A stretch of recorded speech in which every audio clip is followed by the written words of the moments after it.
பழங்குடி குழந்தைகளின் கல்வி இடைநிற்றலை தடுக்க அவர்களின் வீடுகளுக்கே சென்று வேன்களில் பள்ளிக்கு அழைத்து வரும் மகத்தான திட்டத்தை தமிழ்நாடு அரசு முன்னெடுத்துள்ளது. இதுகுறித்த செய்தி தொகுப்பை பார்க்கலாம்.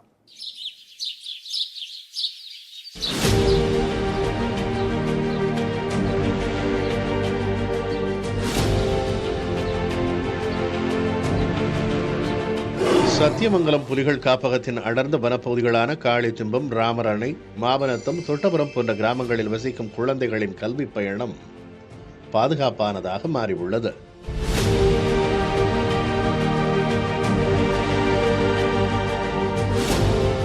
இக்கிராமங்களிலிருந்து தலைமலை, ஆசனூர் உண்டு உறைவிட பள்ளிகளுக்கு செல்ல குழந்தைகள் 2 கிலோமீட்டர் தூரம் அடர்ந்த காட்டுப்பாதையை கடக்க வேண்டும். இப்பாதையில் யானை, புலி, சிறுத்தை போன்ற வன விலங்குகளின் அச்சுறுத்தல் காரணமாகவும் போதிய போக்குவரத்து வசதி இல்லாத காரணத்தினாலும் பெற்றோர் தங்கள் குழந்தைகளை பள்ளிக்கு அனுப்ப தயங்கியதால் இடைநிற்றல் அதிகம் இருந்தது.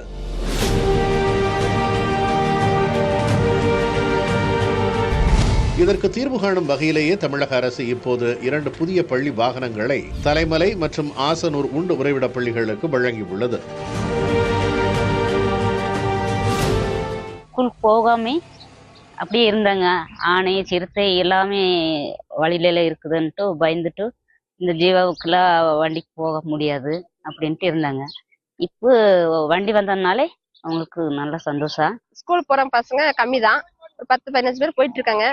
இப்போ வேன் வந்ததுனால நம்ம இப்போ போயிட்டு இருக்காங்க. இப்போ ஒரு 20 பேர் போயிட்டு இருக்காங்க. இப்போ 30 பேர்ல ஒரு 10 பேர் போயிட்டு இருக்காங்க. மித்த அவங்கள பார்த்தேன்னா ஒரு வாரத்துல திருப்பி 10 பேர் சேர்ந்து போகிறதுக்கும் வாய்ப்பு இருக்கு. நேற்று ஒரு மாணவர் பள்ளி இடைநின்ற மாணவர் சேர்ந்தார். இன்று 5 புதிய மாணவர்கள் பள்ளியில் சேர்ந்துள்ளார்கள். வருகை உயர்ந்துள்ளது. ஆகவே இந்த பயணத்தின் வாயிலாக பள்ளி இடைநிற்றல் முற்றாக தடுக்கப்படும். பள்ளி மாணவர்களுடைய வருகை உயரும் என நாங்கள் நம்புகிறோம். பிள்ளைகளை பள்ளிக்கு அழைத்துச் செல்ல வந்த வாகனங்களை கண்ட பழங்குடிகள் பெரும் மகிழ்ச்சியுடன் வரவேற்றனர். வனவிலங்கு அச்சுறுத்தலால் பள்ளிக்கு செல்லாமல் வீட்டில் இருந்த 6 மாணவ மாணவிகள் புதிய வாகனத்தை கண்டதும் குதூகலத்துடன் அதில் ஏறி உற்சாகமாக கையசைத்து பள்ளிக்கு சென்றனர். நாள்தோறும் 2 கட்டமாக சுமார் 40 மாணவர்களை பள்ளிக்கு அழைத்துச் செல்ல தற்போது ஏற்பாடுகள் செய்யப்பட்டு வருகின்றன.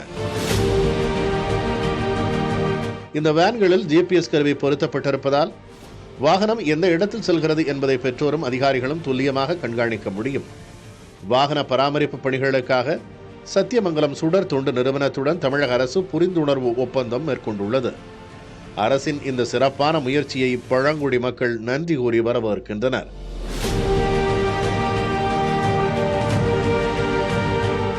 புதிய தலைமுறைக்காக சத்தியமங்கலத்திலிருந்து செய்தியாளர் சாம்ராஜ்.